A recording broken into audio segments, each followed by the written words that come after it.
जय बृहस्पति देव महाराज, तेरी सदा ही जय हो। जब जीवन में बार बार प्रयास करने के बाद भी सफलता प्राप्त ना हो, धन आते आते रुक जाए, घर परिवार में अशांति बढ़ने लगे और भाग्य साथ छोड़ने लगे, तब समझ लेना चाहिए कि बृहस्पति देव की कृपा कमजोर हो गई है। लेकिन हमारे शास्त्रों में एक ऐसा पावन व्रत बताया गया है जिसे सच्चे मन और पूर्ण श्रद्धा से करने पर स्वयं बृहस्पति देव प्रसन्न होकर मनुष्य के जीवन से दरिद्रता, कष्ट, दुर्भाग्य को दूर कर देते हैं। आज मैं सुनाने जा रही हूँ बृहस्पति व्रत की एक ऐसी चमत्कारी कथा जिसने मनुष्य के जीवन को बिल्कुल बदल दिया। भारतवर्ष में एक बहुत ही सुंदर और समृद्ध नगर था।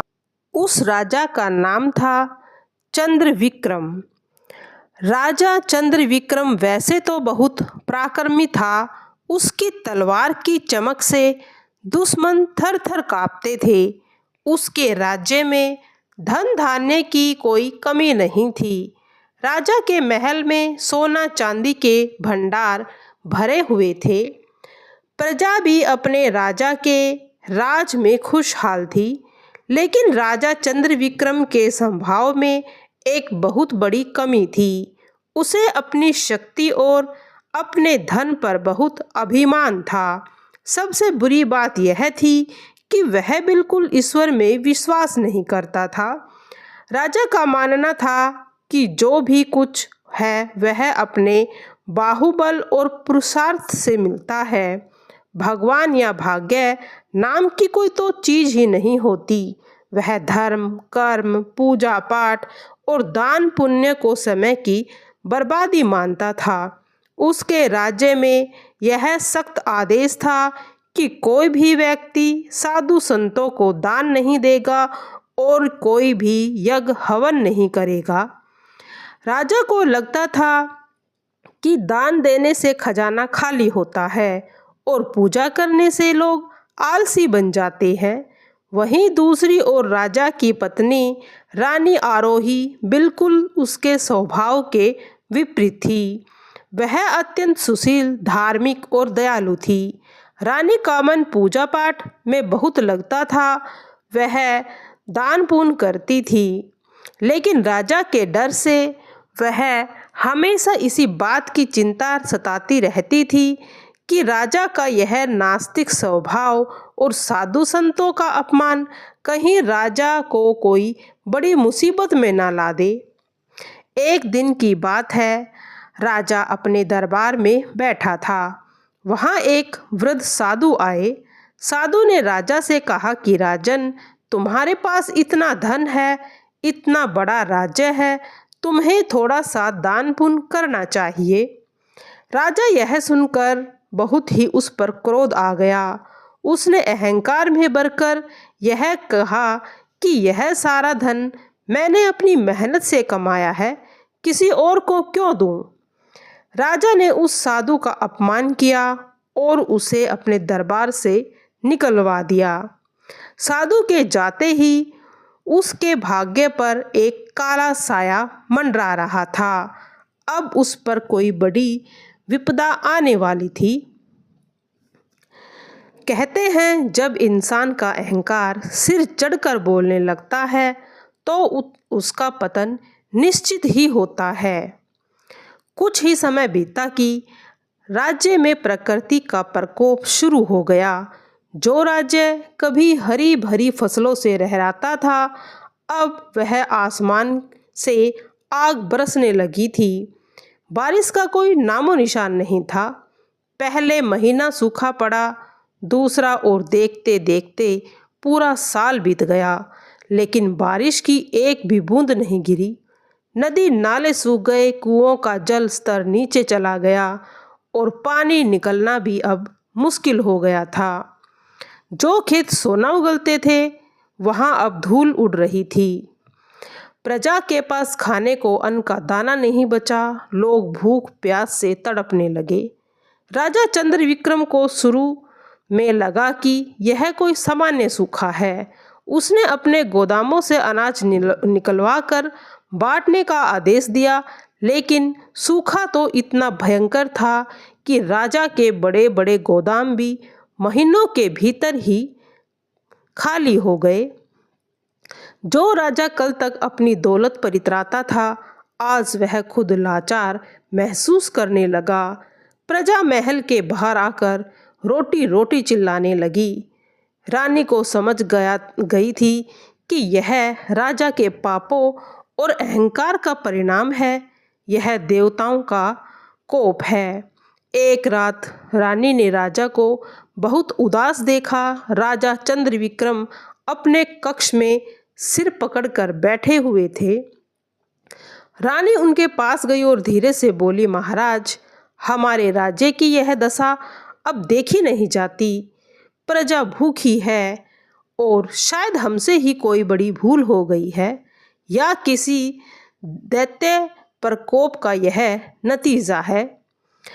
राजा ने इस बार रानी की बात नहीं काटी। वह अंदर से टूट चुका था। उसने कहा कि आरोही, मुझे समझ नहीं आ रहा कि अब मैं क्या करूं। खजाना भी खाली हो गया है और सैनिक और मंत्री मेरा साथ छोड़कर जा रहे हैं। रानी ने हिम्मत करके कहा, महाराज, मुझे लगता है कि आपको भगवान की शरण में जाना चाहिए। जब सारे रास्ते बंद हो जाते हैं तो एक ईश्वर ही होता है जिसका द्वार खुला रहता है। उसने रानी से पूछा कि तुम क्या कहना चाहती हो, हम क्या करें? तब रानी ने याद आया और अपने कहने लगी कि अपनी दादी से बृहस्पति देव के व्रत के बारे में सुनती थी। उसने राजा से कहा कि महाराज, मैंने सुना है कि बृहस्पति देव सभी की मनोकामनाओं को पूर्ण कर देते हैं और फिर से अगर हम यह व्रत रखेंगे तो अकाल खत्म हो जाएगा और सब कुछ पहले जैसा हो जाएगा। मैं पूरे विधि विधान से इस व्रत की तैयारी करूंगी, इस व्रत का पूजन करूंगी। राजा के पास अब कोई विकल्प नहीं था। वह डूबने को तिनके के सहारे की तरह इस बात पर मानने के लिए सहमत हो गया। रानी ने उसी क्षण हाथ जोड़कर मन ही मन बृहस्पति देव का स्मरण किया।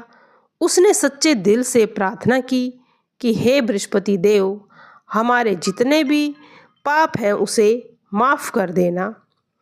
रानी की आंखों में आंसू थे। उसकी पुकार में एक सच्ची भक्त की तड़प थी। अचानक मौसम का मिजाज बदला। आसमान से सूरज आग उगल रहा था। उसे काले बादलों ने ढक दिया। ठंडी हवाएं चलने लगी और फिर वह हुआ जिसका इंतजार कई सालों से लोग कर रहे थे, मूसलाधार बारिश। धरती प्यास बुझने लगी थी। नदी तालाब फिर से लबालब भर गए। कुछ महीनों में खेतों में फसल लहराने लगी। राज्य में फिर से धन धान्य आने लगा। व्यापार चल पड़ा और राजकोष में फिर से धन इकट्ठा होने लगा। राजा चंद्रविक्रम की खुशी का कोई ठिकाना नहीं था। उसने लगा कि उसकी किस्मत और मेहनत फिर से रंग लाई है। राजा का पुराना अहंकार फिर से जागने लगा। वह भूल गया कि यह सब रानी की प्रार्थना और मन्नत का फल है। रानी आरोही ने देखा कि सब ठीक हो गया है तो उसने राजा को अपनी मन्नत याद दिलाई। उसने कहा कि महाराज, अब हमारे दिन फिरे हैं। मुझे अपनी मन्नत पूरी करनी है। मुझे बृहस्पति देव का व्रत और पूजन करना है। आप इसके लिए राजपुरोहित को बुलाएं और पूजन सामग्री का प्रबंध करवाएं। लेकिन राजा चंद्रविक्रम, जो सुख आते ही फिर से नास्तिक हो गया, उसने रानी को इस बात के लिए मना कर दिया और उसकी हंसी उड़ाने लगे। उसने कहा कि अरे आरोही, तुम भी किन वहमों में पड़ी हो। यह बारिश, यह फसल तो सब प्रकृति का नियम है। कभी सूखा पड़ता है तो कभी बारिश होती है। इसमें किसी देवता का कोई हाथ नहीं होता। रानी ने तो बहुत समझाया राजा को, पर राजा उसकी एक बात भी नहीं समझ पा रहे थे। ईश्वर से धोखा करना हमें भारी पड़ सकता है राजा। लेकिन राजा ने उसकी एक ना सुनी। उसने साफ मन कर दिया कि राजमहल में कोई पूजा पाठ नहीं होगी। रानी भी धीरे धीरे राजसी सुख सुविधाओं में रम गई। राजा के डर और आलस्य के कारण वह भी अपनी मन्नत को भूल गई थी। उसने बृहस्पति देव के व्रत को नहीं किया। इंसान की फितरत ऐसी ही होती है। उसने भगवान को दिया हुआ वचन तोड़ दिया था। इस वचन भंग का परिणाम अब और भी भयंकर होने वाला था। इस बार सिर्फ अकाल नहीं बल्कि राजा का अस्तित्व ही मिटने वाला था। कुछ समय बाद पड़ोसी राज्य के राजा ने देखा कि चंद्रविक्रम अभी कमजोर हैं। उसने अचानक एक विशाल सेना के साथ आक्रमण कर दिया। राजा चंद्रविक्रम अभी पिछले नुकसान से उभरे भी नहीं थे कि उनकी सेना तैयार नहीं थी और युद्ध भयंकर हुआ।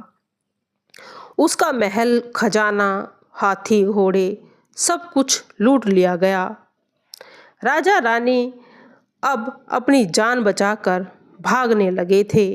उनके सामने कोई विकल्प नहीं था क्योंकि उनसे तो बृहस्पति देव रुष्ट हो चुके थे। अब कहाँ दिन फिरने वाले थे। अब राजा और रानी को कष्ट देखने रह गए थे। अब वे बहुत दुखी मन से रहने लगे थे। रानी और राजा अपनी बेटी के साथ भटकते भटकते राजा की सीमा से दूर देश को पहुँचे। वहाँ वे अपनी पहचान छिपा कर रहने लगे। राजा को डर था कि किसी ने उसे पहचान लिया तो दुश्मन उसे मार डालेंगे।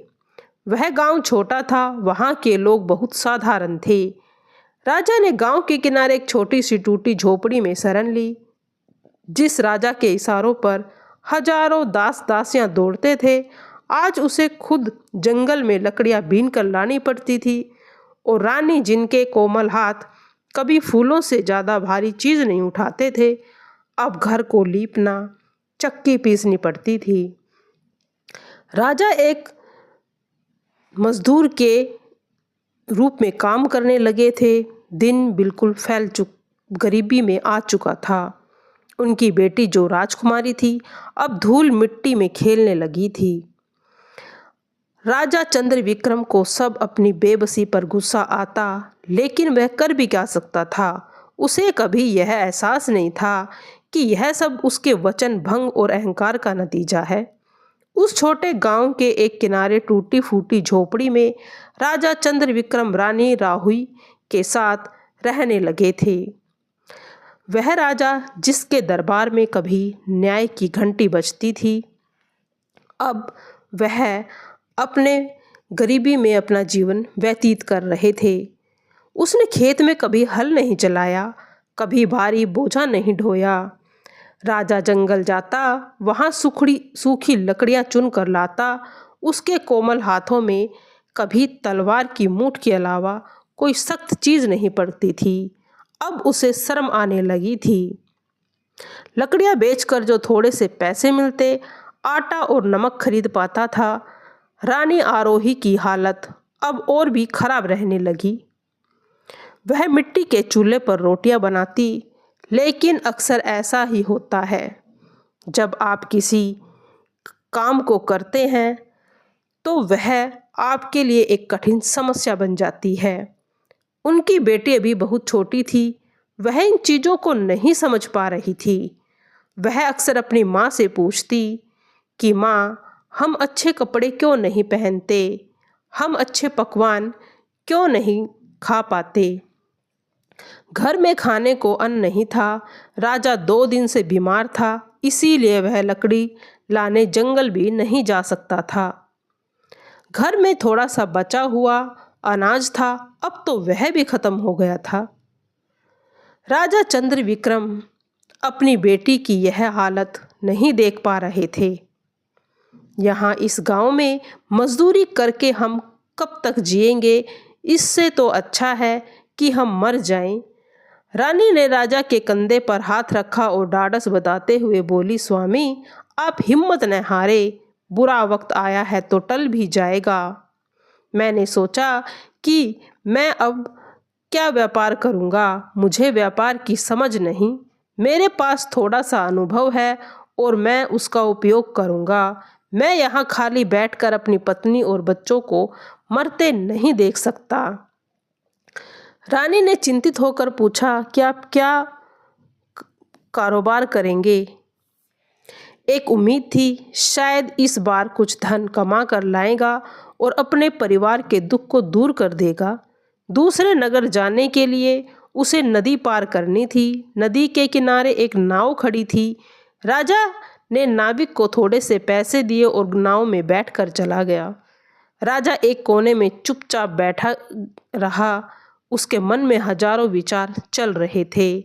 वह सोच रहा था कि कैसे व्यापार शुरू करेगा, कैसे मुनाफा कमाएगा और कैसे अपनी रानी को फिर से महल का सुख देगा। ठंडी हवा चल रही थी। अब शायद उसकी किस्मत बदलने वाली थी।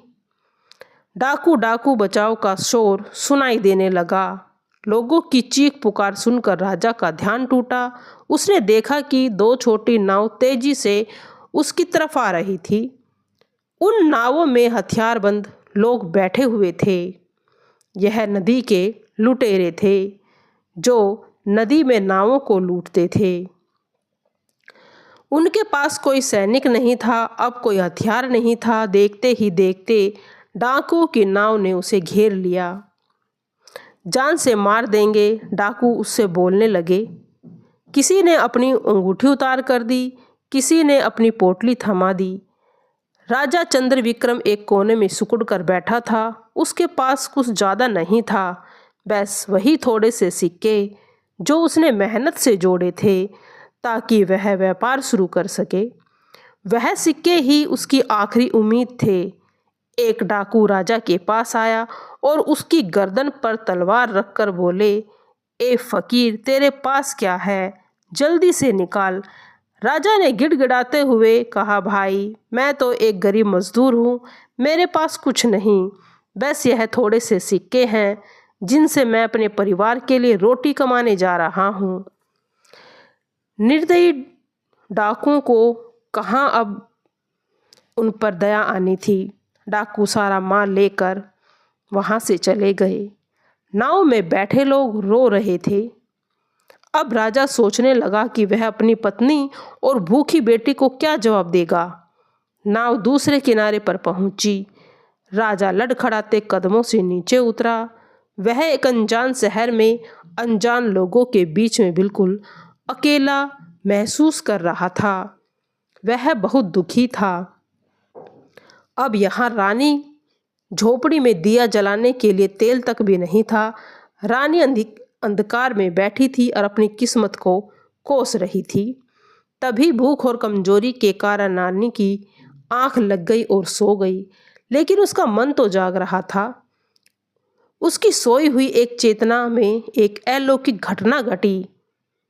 सपने में उसने देखा कि एक महापुरुष पीले वस्त्र धारण किए हुए, हाथ में माला और कमंडल लिए हुए सामने खड़ा था। उनका चेहरा सूर्य जैसा तेज था, उनकी आंखों में करुणा थी। तभी उस महापुरुष ने गंभीर और शांत वाणी में कहा, पुत्री आरोही, क्यों व्यर्थ चिंता करती हो? क्यों अपने भाग्य को कोस रही हो?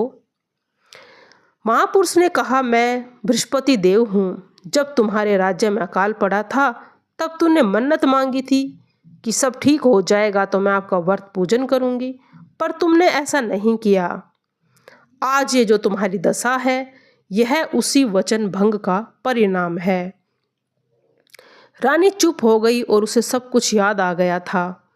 रानी को अपनी गलती का एहसास था। बृहस्पति देव की चरणों में गिर पड़ी। रोते रोते बोली, प्रभु मुझे माफ़ कर दो, हमें अपनी भूल का एहसास हो गया।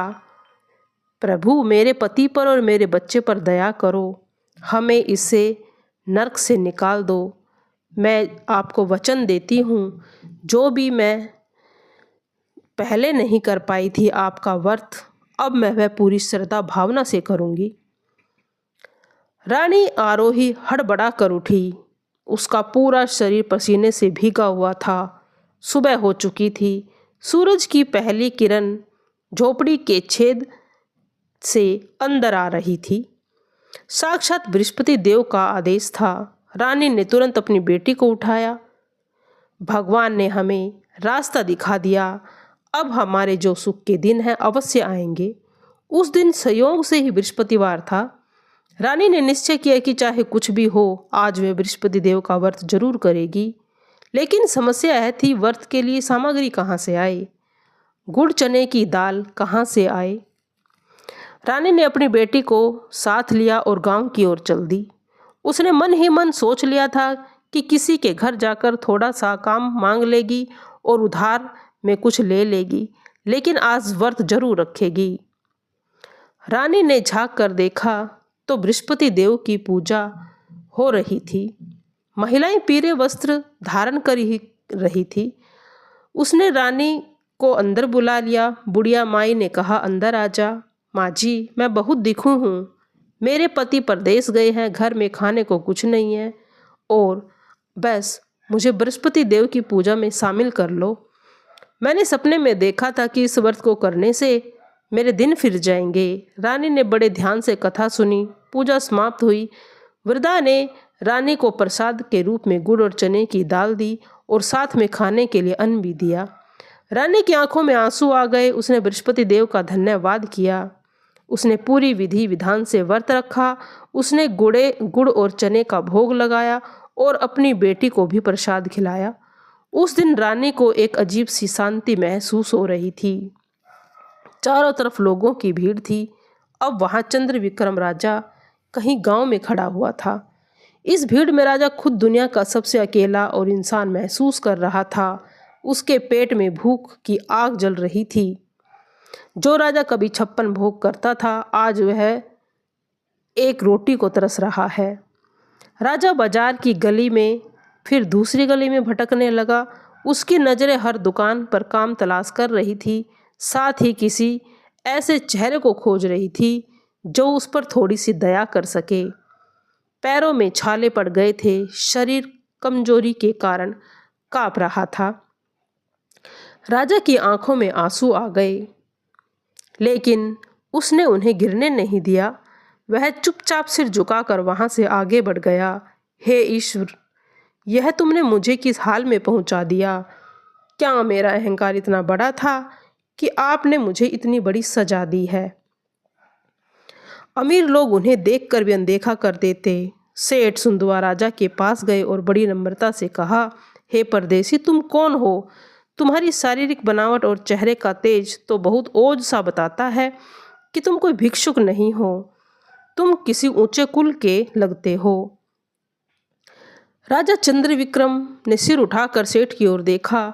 उसने पहली बार किसी की आवाज़ में कोई सम्मान और अपनापन महसूस किया था। समय के चक्र ने मुझे यहाँ पर लाकर पटक दिया।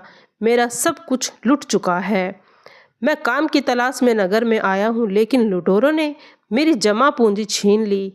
अब मेरे पास खोने को तो कुछ भी नहीं, ना अन्न है ना कोई काम है। बस अपने परिवार की भूख मिटाने के लिए कोई रोजगार चाहता हूँ।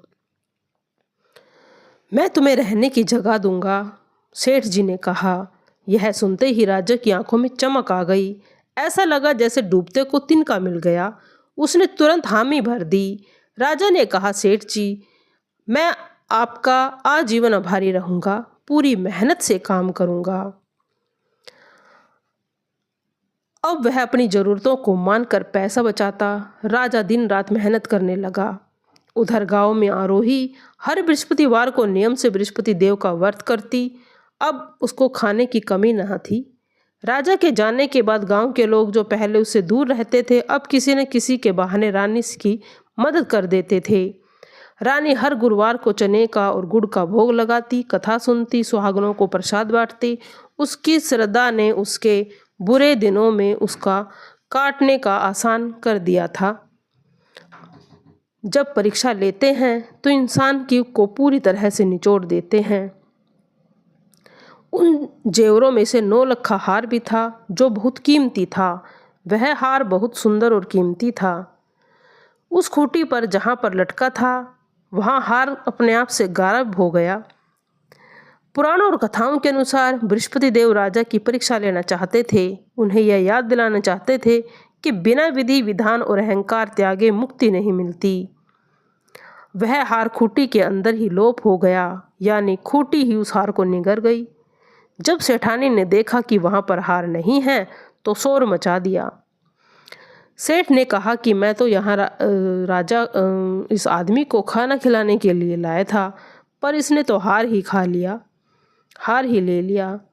अब सेठ क्रोधित हो गया और कहा कि मुझे तो यहाँ पे हार नहीं दिखाई दे रहा। राजा बोला, मैंने हार यहाँ से लिया ही नहीं। अरे सेठ जी, इन परिंदों को क्या भरोसा, गरीबी इंसान को कुछ भी करने पर मजबूर कर देती हैं। किसी सैनिक ने उसको कहा, यही चोर है, इसकी तलाशी लो। सिपाहियों ने राजा की तलाशी ली, लेकिन हार उसके पास नहीं था। हार तो खूंटी निगल गई थी, लेकिन हार न मिलने पर भी लोगों ने उसे भला बुरा कहा। अब राजा को सिपाहियों ने पकड़ लिया था। राजा विवश था, वह कुछ बोल नहीं पा रहा था, क्योंकि वह जानता था कि उसने हार लिया ही नहीं था। यह तो सब बृहस्पति देव का एक कोप था जो उसे सहन करना पड़ रहा था। वह बहुत दुखी हो रहा था। हे बृहस्पति देव, यह कैसी लीला है, एक मजबूती मुसीबत से निकलता हूँ तो दूसरी मुसीबत आ जाती है। राजा को ले जाकर उस नगर के शासक के सामने पेश किया, क्योंकि मामला नगर के प्रतिष्ठित सेठ का था, इसलिए सजा भी सख्त होनी थी। जब तक कि यह हार का पता न बता दे, राजा चंद्रविक्रम को एक अंधेरी सीलन भरी काल कोठरी में फेंक दिया गया। लोहे की जंजीरें उस पर डाल दी गई थी। अब क्या था, सोना आग में तपकर कुंदन बनता ही है। राजा का अहंकार पूरी तरह से मिटाने के लिए यह अंतिम पहर था। उधर रानी आरोही को जब कई महीनों तक राजा का कोई समाचार नहीं मिला तो वह चिंतित हो गई, लेकिन अपना व्रत नहीं छोड़ा। वह भी और शिद्दत से भगवान बृहस्पति देव की पूजा करने लगी। एक दिन जेल में पड़े राजा चंद्रविक्रम को भी अपना सपना आया कि रानी उसे याद कर रही है। रात का समय था, जेल में घुप अंधेरा था। राजा नींद और बेहोशी की हालत में, तभी उसे एक दिव्य प्रकाश दिखाई दिया। उस प्रकाश के बीच से बृहस्पति देव प्रकट हुए। राजा की आंख खुल गई, उसका दिल जोर जोर से धड़क रहा था। साक्षात देवता उसके सामने प्रकट थे। उसने तुरंत जमीन पर सिर टेक कर प्रणाम किया। उसने तय किया कि वह वैसे ही करेगा जैसे वह भगवान उसे कहेगा। अब क्या था, राजा भी बृहस्पति देव का व्रत करने लगे। यह कोई चोर नहीं, यह एक राजा है। अब बृहस्पति देव एक राजा के स्वप्न में आकर उसको यह सब बताते हैं तो राजा खड़ा हो जाता है और कहता है कि जो जेल में राजा है उसको मुक्त कराओ। मुक्त कराने के बाद उसे बहुत सा धन दौलत देकर उसे नगर के लिए विदा कर दिया। राजा अपने रानी और अपनी बेटी के साथ वापस लौट आया है। सभी मिलजुल कर बृहस्पति देव का व्रत और पूजन करते हैं, पूर्ण श्रद्धा भाव से रहने लगे। इसी प्रकार से बृहस्पतिवार की कथा को जो सुनता है, समस्त मनोकामनाएं पूर्ण होती हैं।